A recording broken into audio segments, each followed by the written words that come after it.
Name the new composite culture that emerged. Indo-Islamic culture. What was the idea preached by Muslims that attracted by the lower caste Hindus? The idea of equality. Most of the members in nobility were of what religion? Most of the members in nobility were of what religion? Turks and Afghans.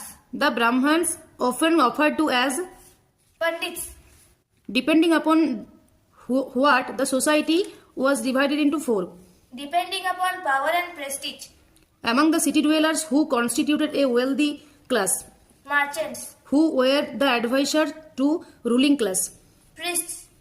The profession followed by city dwellers were usually hereditary among two, Hindus and Muslims. who accounted for the larger part of village, Peasants. which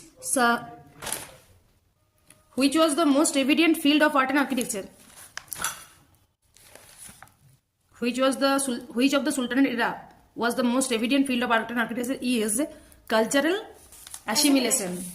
What was used as a building materials? Plaster. Name the engravings which were used to decorate the walls. Quranic vessels.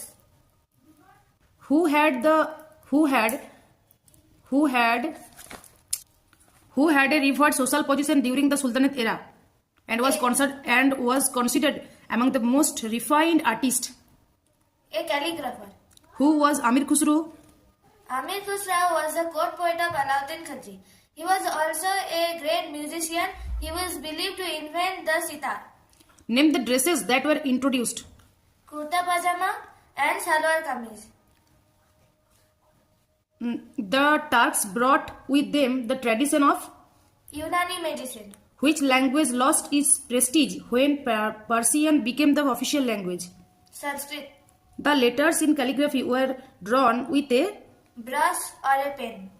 the classical dance form of which is also believed to be developed its present form during this era. Kathak. Name the customs which were strictly following during the spreading Islam. Sati, child marriage and Purdaha. Alai Darwaza is located in Ajmer. Atal Mosque. Jaunpur. Atal Mosque is Jaunpur. Jaunpur. आधा दिन का झोपड़ा Delhi. हिंदोला महल Mandu. दखिल दरवाजा Bengal. Thank you.